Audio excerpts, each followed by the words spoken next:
तो स्वॉट एनालिसिस जिसे कहते हैं, जैसे आपकी स्ट्रेंथ्स क्या है, कि आपकी क्या क्या स्ट्रेंथ्स है, कि भाई पता चले मेरी ये स्ट्रेंथ्स है हमारी कंपनी की। क्यों? क्योंकि फिर आप अपनी स्ट्रेंथ्स को यूज करके आगे बढ़ सकते हैं, अपनी स्ट्रेंथ्स पर आगे की प्लानिंग बना सकते हैं। वीकनेस क्या है, पता चले मेरी वीकनेस क्या है, हमारी वीकनेस क्या है। इसी वजह से ना एक कंपनी में, एक शख्स में ना बहुत स्ट्रांग ईमानदारी होनी चाहिए। कई बार क्या होता है ना, वीकनेस और मुझ में मतलब सोच के अच्छा नहीं लगता है ना, तो फिर क्या होता है कि बहुत से लोग अपनी वीकनेसेस को छुपाते हैं, खुद से भी छुपाते हैं, देखना नहीं चाहते हैं, एक्सेप्ट नहीं करना चाहते हैं, उनको सॉल्व नहीं करना चाहते हैं, उनको ओवरकम नहीं करना चाहते हैं, क्योंकि वो हर चीज में दोष देना जानते हैं। मतलब कुछ प्रॉब्लम हो गया तो किसी ना किसी को देखो, उसके ऊपर दोष डाल दो। कुछ नहीं मिला, बोले मेरा नसीब ही खराब है। अरे तुम्हारा फॉल्ट नहीं देख रहे हो कि तुमने ये प्लानिंग में प्रॉब्लम की है, तुमने ये मिस्टेक की है, तुम्हारी ये वीकनेस है, क्यों नहीं देख रहे हो? वीकनेस है तो क्या हुआ, वीकनेस है तो क्या हुआ है, हम सॉल्व करेंगे इंशाल्लाह। मतलब कुछ भी हो, ईमानदारी नहीं खोना चाहिए। कुछ लोग कुछ नहीं तो बोलते मेरा नसीब खराब है, अल्लाह की पनाह। और कुछ लोग औजुबिल्ला अल्लाह ताला को ही गलत बोलने लगते हैं, जबकि उनको ये सोचना चाहिए करोड़ों एहसान है अल्लाह के, और एक चीज अगर अल्लाह ताला नहीं देता है उसमें भी अल्लाह की हिकमत होती है। तो उसमें कुछ भी हो, अल्लाह के बारे में सही गुमान करना चाहिए। तो ऐसे सही गुमान करने वाले लोगों के अंदर एक अंदर से स्ट्रेंथ होती है, क्योंकि ऐसे भी परेशान हो और अल्लाह के बारे में बदगुमानी कर रहे हो तो आखिरत भी तुम्हारी बर्बाद हो रही है। तो मतलब क्या है ना, अपनी वीकनेसेस को ईमानदारी से पहचानना चाहिए।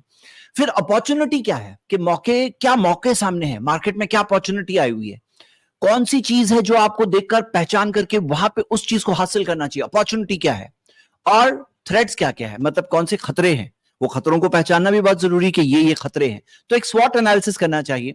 कई बार ऐसा होता है कि मिसाल के तौर पर इसे हम देखते हैं कि कई सारे लोग जो है ना, इस तरह से अपने प्रोडक्ट का, एक होता है टेक ऑफ, एक होता है प्रोडक्ट पीक पे पहुंचता है, कई बार वो प्रोडक्ट जाकर के फिर बाद में डिक्लाइन होने लगता है। हाँ, डिक्लाइन होने लगता है, और ये कॉमन प्रॉब्लम है जो देखा जाता है। और इस चीज के अंदर बहुत सारे लोग वो चीज पहचान नहीं पाते हैं कि क्या प्रोडक्ट का जो लाइफ साइकिल है, प्रोडक्ट की जो लाइफ साइकिल है, पीएलसी जो बोलते हैं, कि भाई लाइफ साइकिल के अंदर वो किस स्टेज पर है प्रोडक्ट। अभी एक होता है ना, तो लोग समझते हैं जिंदगी भर ऐसे ही चलने वाला है, वैसा नहीं होता है। प्रोडक्ट की एक लाइफ साइकिल होती है, उसकी चीजें चेंज होती है, मार्केट सिचुएशंस चेंज होती है। तो समझना जरूरी है कि कब सैचुरेट हो गया, अब डिक्लाइन स्टार्ट हो गया, वो भी समझना बहुत जरूरी है। कभी कभार ऐसा होता है कि रॉन्ग टाइम पे लोग सोच लेते हैं अब सैचुरेशन हो गया, हालांकि उसकी बहुत लाइफ बाकी होती है, हालांकि अभी जितना गया अभी और बहुत बाकी। इसी वजह से उसको सही एनालिसिस करके समझना बहुत जरूरी होता है।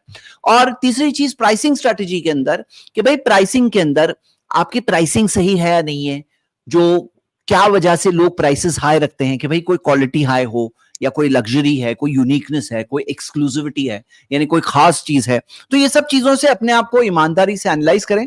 तो मैं आपके सामने बस यही बात रख रहा हूं कि प्रॉब्लम्स आते हैं ये सोच के चलिए, लेकिन प्रॉब्लम्स में हम उसका सोल्यूशन क्या निकालेंगे, हम उसके अंदर किस तरह से प्रोएक्टिव तौर पर उनको सॉल्व करने की कोशिश करेंगे इंशाल्लाह। चलिए आज के हम डिस्कशन स्टार्ट करते हैं।